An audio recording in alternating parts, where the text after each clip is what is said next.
The following presentation is controversial and may be offensive to some audiences. Viewer discretion is advised.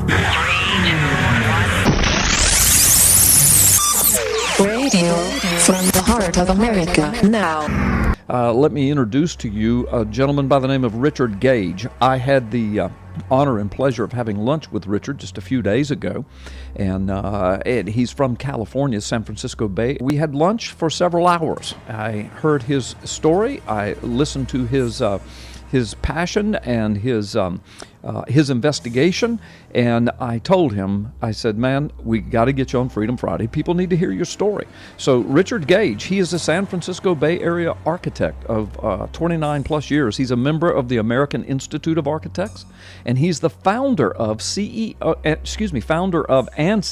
of Architects and Engineers for 9/11 Truth. It's a 501c3 educational charity. Now, you can go to facebook.com/freedomfriday.carlgallups, and you'll find this link and information about American Institute of Architects and my guest, Richard Gage, right there. Or just do a Google search. But since Architects and Engineers for 9/11 Truth was launched in 2006, there are now, listen to this, folks, 2,700 architects and engineers with verified academic degrees, professional licenses, who have signed the petition of this group calling for a new independent investigation with full subpoena power into the September 11th, 2001 destruction of the World Trade Center's buildings 1, 2, and 7. 2,700 certified, academically degreed architects and engineers. Now, this organization also represents more than 20,000 non-architect engineer petition signers, including scientists, attorneys, and other responsible and educated citizens in the U.S. and abroad. And all signatories of both petitions cite what they believe is overwhelming evidence pointing to the controlled demolition of the 3 World Trade Center skyscrapers. That's some pretty astounding claims, but as you just heard, Richard Gage, thank you for being on the show, but folks, as you just heard, 2,700 architects and engineers have signed the petition. Some 20,000 people, other people around the world have signed it. They're not architects and engineers, but some of them include, as he said, scientists and attorneys and many other responsible people with credentials.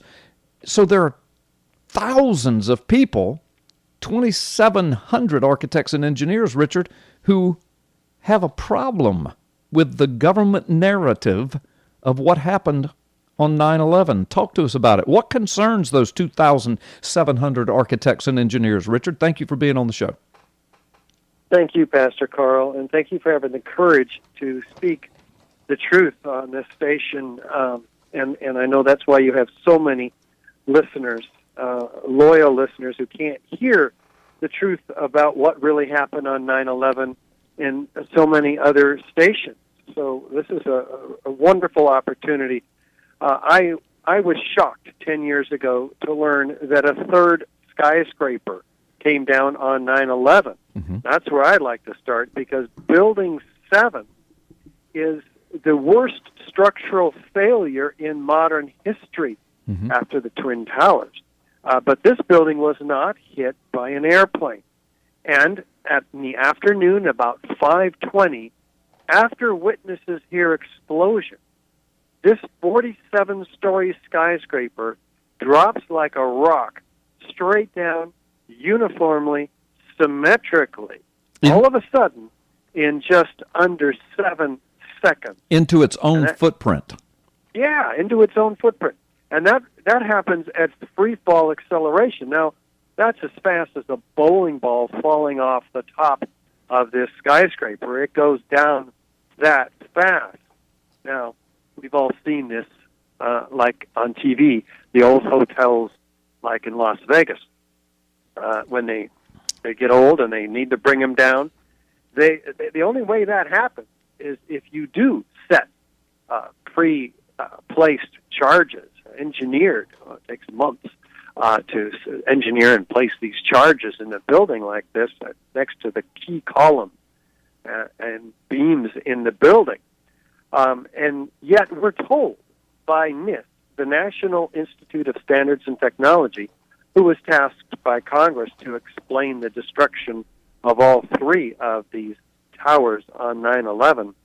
But they came out 7 years later, after 9/11, with their final report, when most architects and engineers had forgotten about it, or most of them never knew about it, which is very interesting in and of itself. It should have been the most studied building failure ever, because, it wasn't hit by a plane, didn't have jet fuel burning in it. And so they say in their final conclusion that this building came down by normal office fires. And there were a few scattered small fires in this building, and we show them in our video, in our materials, in our booklet. I've just got to say, and I want you to keep going, I've just got to say, if that building dropped that way by normal office fires, that building must have been made out of cardboard and dominoes, huh? Yeah. No skyscraper in the history of skyscrapers has ever collapsed due to fire. And we have examples, almost 100 examples of very hot, large, and long-lasting fires in these buildings, and not one of them has ever collapsed. But on 9/11, we have three. So, interestingly enough, there was an investigation by FEMA, which came out in 2002, and they cite that there's a hot sulfur corrosion attack on the steel, and that the ends of the beams were partially evaporated. It takes 4,000 degree temperatures to evaporate steel. Right. And there's liquid molten iron attack on the steel. They document this very carefully in a metallurgical examination in Appendix C of this May of 2002 FEMA report. It is very detailed. They've never seen anything like this. The New York Times called it the greatest mystery in 9/11, how this steel could be completely attacked like this, making it look like Swiss cheese. Yeah. Fires can't do this. Yeah. To steel. That's unbelievable. Richard, listen, in about 2 or 3 minutes from now, we need to take a quick break, and then we'll have a long segment where we can talk more about this. But before we go to that break, I know that you have the attention of our audience and others who are tuning in. So quickly, very quickly, tell people again who you are and where they can find you. Tell them about your website and the kind of things they'll expect to find, the videos, the materials, the books. So just tell them that in these next 2 or 3 minutes. Then we'll take this quick break. You bet. I've been an architect for 28 years, founder of Architects and Engineers for 9/11 Truth, and I learned 10 years ago when we started this organization about all three skyscrapers, and I took this to the firm that I worked with, and that's where we got our first 14 architects and engineers. Everyone who sees this material for all three skyscrapers ends up agreeing, oh my God, these are controlled demolitions. We've not been told the truth. And so we have a video on our website at AE911truth.org. Mm-hmm. That stands for Architects and Engineers for 9/11 Truth. One of them is called 9/11 Explosive Evidence Experts Speak Out. Yeah. You can just Google Experts Speak Out. It'll come right up. We also have a 15-minute much shorter 15-minute video by Ed Asner at architects-engineers.org. And we produced a 55-page booklet called Beyond Misinformation, and that's available at beyondmisinformation.org. Right. So one of the things that I want to emphasize is I've known a lot of architects and engineers in my life. In fact, I've worked with quite a few, and I know others professionally and through friendships. And all I can say is, so far, I've never met one that wasn't a brainiac. So you guys are scientists in your own field. I mean, you work with math and geometry and metallurgy and chemistry, and I mean there's just so much that goes into design engineering and engineering and architecture and building and building skyscrapers and buildings that are safe and that don't collapse in their footprint in seconds because offices were on fire. I mean, your whole life is built built around protecting people in their environment, in their building environment. So this is not 2,700 conspiracy theorist idiots that can't tie their shoe without looking at the bottom. Architects and engineers, highly qualified, highly educated, who are saying something is bad wrong with the government narrative. Am I correct about most of that anyway? You bet. And they're citing direct evidence of explosive destruction, controlled demolition. In the case of Building 7, a clean, classic implosion, just like the old hotels in Las Vegas. Yeah. We compare it side by side in our video. A 9/11 explosive evidence, experts speak out. And just from that alone, much less the forensic evidence that we just started to highlight, it's very clear to everyone. Wow. This is amazing. This is fascinating. We're going to take a quick time out. All right. Welcome back, Gulf Coast. Welcome back, America. And welcome back to our guest in Israel and around the world. Don't forget, carlgallups.com. Tomorrow you can download the podcast. Right now we're going to go straight back to the phones because on the phone is Richard Gage, and he's a 29-year architect. He's the founder and CEO of Architects and Engineers for 9/11 Truth. And since launching that organization in 2006, 2,700 architects and engineers with verified academic degrees, professional license, they've signed a petition calling for a brand new and independent investigation with full subpoena power into September 11th, 2001. What really happened to those World Trade Center buildings 1, 2, and 7? Well, we saw with our eyes. We know about the airplanes and all of that, but, there's some strange things, Richard. Two of the world's largest skyscrapers, and then Building 7, no small building by any stretch of the imagination. These 3 World Trade Center buildings fall into their own footprints, and Building 7 was a little odd because no planes flew into it. But talk to us very quickly. Tie all that together, but tell us, what do you 2,700 architects and engineers, what do you guys think happened to with the Twin Towers? Well, there are so many questions raised about the Twin Towers, and everybody on your own can start by taking a fresh look at the videos of the destruction of these 2 towers and just ask yourself, am I seeing a collapse or am I seeing an explosion? It's actually a series of thousands of explosions.